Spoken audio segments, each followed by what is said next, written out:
4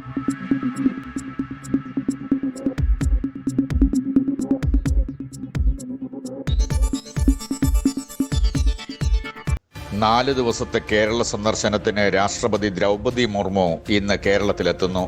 രാജ്ഭവനിൽ താമസിക്കുന്ന രാഷ്ട്രപതി ബുധനാഴ്ച ഹെലികോപ്റ്ററിൽ നിലയ്ക്കലെത്തി പ്രത്യേക വാഹനത്തിൽ പമ്പയിലെത്തും. വൈകുന്നേരം തിരുവനന്തപുരത്ത് ഹോട്ടൽ ഹയാത്ത് റീജൻസിയിൽ ഗവർണർ രാജേന്ദ്ര ആർലേക്കർ നൽകുന്ന അത്താഴ വിരുന്നിൽ പങ്കെടുക്കും. രാജ്ഭവനിലും ശിവഗിരിയിലും പാലയിലെ സെയിന്റ് തോമസ് കോളേജിലും രാഷ്ട്രപതി വിവിധ പരിപാടികളിൽ പങ്കെടുക്കും. അന്ന് കുമരകത്ത് താമസിക്കുന്ന രാഷ്ട്രപതി 24-ന് സെയിന്റ് തെരേസാസ് കോളേജിലെ ചടങ്ങും കഴിഞ്ഞ് ഡൽഹിക്ക് മടങ്ങും. സംസ്ഥാന സ്കൂൾ കായികമേളയ്ക്ക് തുടക്കമായി. 12 കളിക്കളങ്ങളിലായി 8 ദിവസമാണ് കായികമേള. 20,000-ൽ പരം കുട്ടികൾ 39 വിഭാഗങ്ങളിൽ മത്സരിക്കുന്നു.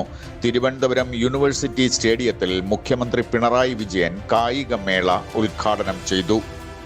കാനഡയുടെ മണ്ണിലെത്തിയാൽ ഇസ്രായേൽ പ്രധാനമന്ത്രി നെതന്യാഹുവിനെ അറസ്റ്റ് ചെയ്യുമെന്നും അന്താരാഷ്ട്ര ക്രിമിനൽ കോടതിയുടെ വാറണ്ട് നടപ്പാക്കുമെന്നും കനേഡിയൻ പ്രധാനമന്ത്രി മാർക്ക് കാർണി ഇന്നലെ പ്രഖ്യാപിച്ചു.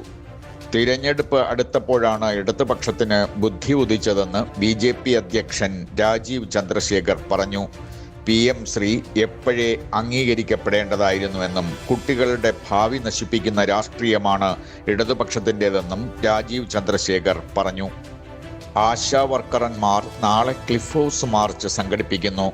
ഓണറേറിയം 21,000 രൂപയാക്കി വർദ്ധിപ്പിക്കുക, വിരമിക്കൽ ആനുകൂല്യം പ്രഖ്യാപിക്കുക എന്നീ ആവശ്യങ്ങൾ അംഗീകരിക്കാൻ മുഖ്യമന്ത്രി ഇനിയെങ്കിലും തയ്യാറാകണമെന്ന് സംസ്ഥാന പ്രസിഡന്റ് VK സദാനന്ദൻ ആവശ്യപ്പെട്ടു. ഇതേസമയം ആശാപ്രവർത്തകരുടെ ഒഴിവുകൾ ആയിരക്കണക്കിനുണ്ടെന്നാണ് റിപ്പോർട്ടുകൾ. ഇനി നിങ്ങളുടെ കുട്ടികൾക്ക് പരീക്ഷകളിൽ ഫുൾ മാർക്ക്.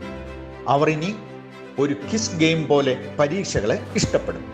വിദ്യാർത്ഥികൾക്കിടയിൽ തരംഗമായി കൊണ്ടിരിക്കുന്ന പ്രാക്ടീസ് എക്സാം ആപ്പ് ഡൗൺലോഡ് ചെയ്യുവാൻ പ്ലേ സ്റ്റോറിൽ ഗ്ലോബൽ ഗേറ്റ്വേ എന്ന് ടൈപ്പ് ചെയ്യുക. സബ്സ്ക്രൈബ് ചെയ്യുമ്പോൾ ഡിസ്കൗണ്ട് ലഭിക്കുവാൻ ഈ നമ്പറിൽ ബന്ധപ്പെടാം. ഏജന്റിന്റെ ബോണസ് കൂട്ടി വിൽപ്പന കമ്മീഷനിലും ചെറിയ വർധനവ് വരുത്തി ലോട്ടറി രംഗത്തെ പ്രതിസന്ധി മറികടക്കാൻ സർക്കാർ ശ്രമം. GST വർധന വന്നപ്പോൾ 12% ബോണസ് 9% കുറച്ചതാണ് പ്രശ്നമായത്. പാർവതി പുത്തനാറിൽ അറവ് മാലിന്യം നിറച്ച ചാക്കുകൾ നിറഞ്ഞിട്ടും കോർപ്പറേഷനോ സർക്കാരോ അറിഞ്ഞ മട്ട് കാണിക്കുന്നില്ലെന്ന് പരാതി. ചാക്കുകളിൽ മാത്രമല്ല കുട്ടകളിലും പ്ലാസ്റ്റിക് കവറുകളിലും കൊണ്ടുവരുന്ന മാലിന്യങ്ങൾ എറിഞ്ഞു പോകുകയാണെന്ന് നാട്ടുകാർ പരാതിപ്പെടുന്നു.